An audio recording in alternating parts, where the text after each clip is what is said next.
producirse desabastecimiento y todo eso, tiene que haber una estructura de relaciones de fuerza en la economía que posibilita, ¿no es cierto?, que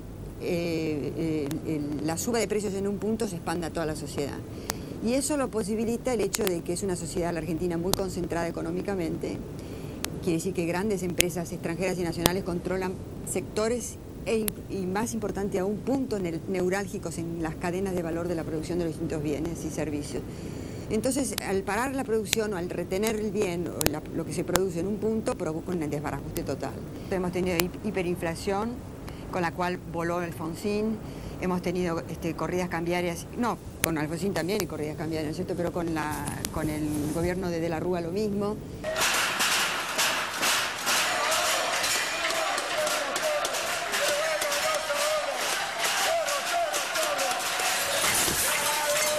Y ahora existe una inflación abierta y desembosada. Entonces, negarla no es racional, ¿no es cierto? No es racional y no soluciona nada. Si vos tenés control, una sociedad que tiene puntos neurálgicos que son controlados monopólicamente o oligopólicamente, eso significa que hay mayor poder de decisión en ese mercado sobre la formación de precios, o sea, que se forman los precios. Las empresas pueden transferir a los precios de sus productos los aumentos de los impuestos, los aumentos salariales, las variaciones en el tipo de cambio, etcétera, etcétera. Y más aún pueden transferir las expectativas que tienen respecto a dos cosas. Respecto a la seguridad institucional o jurídica o política que existe en ese momento y respecto a sus ganancias, de cómo hacer para obtener más ganancias. Teniendo en cuenta que son centros de control monopólico que tienen, que generalmente, si son incluso argentinos, ¿no es cierto?, que son globales, tienen empresas en distintos sectores de la producción y en el mundo entero. Entonces la ganancia se determina no necesariamente por lo que pasa en la empresa esa o en la economía local, sino en el conjunto global. La capacidad de formar precios es lo que hace que tengan la sartén por el mango. Entonces, ¿qué ocurre? Se alzan los precios de un insumo determinado como la chapa y repercute en todos los sectores de la economía que usan chapa. Entonces, ¿cómo se alzan esos precios? Se desabastece.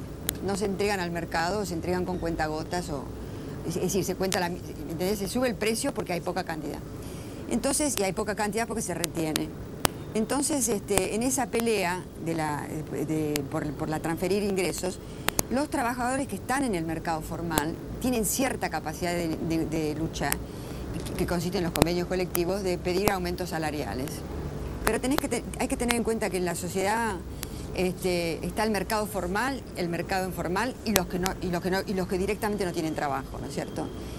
Porque este modelo, con todas sus limitaciones, pretende la inclusión social y trata de ponerle límites a los monopolios.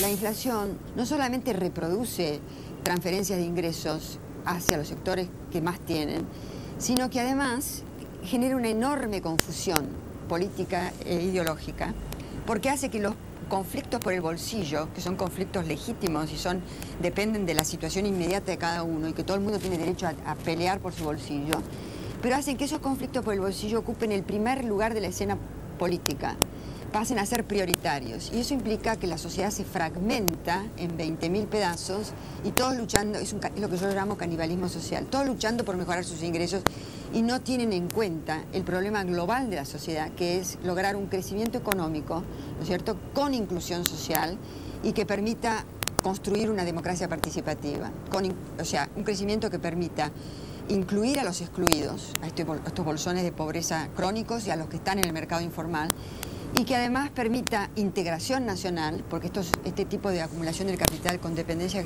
tecnológica genera una enorme desintegración a nivel nacional, que es otro tema que no se habla, ¿no es cierto?, y que permite identidad nacional, porque la identidad nacional viene de la participación conjunta de todo el mundo en un proyecto. El conflicto principal consiste en que hay un bloqueo del crecimiento con inclusión social y democracia participativa por el control monopólico y oligopólico que ciertos sectores tienen de la vida íntegra, económica, política y cultural.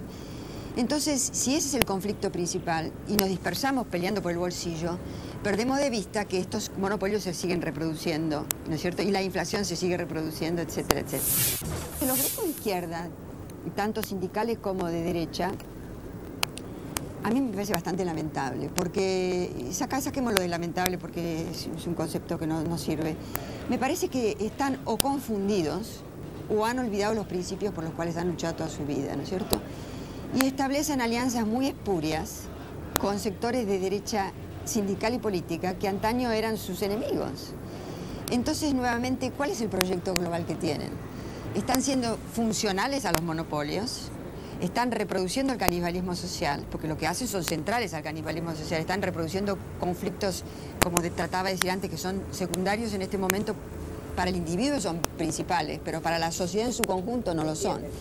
Entonces están haciendo predominar, están reproduciendo al infinito el canibalismo social, ¿entendés? Y político, porque además están tratando de desestabilizar a un gobierno que, a pesar de todas sus limitaciones, y que además no es revolucionario ni lo pretende ser, pero a pesar de todas sus limitaciones, está, como dije antes, tratando de impulsar un proyecto diferente, que es incluir, ¿no es cierto?, y la inclusión social y poner límites a los monopolios.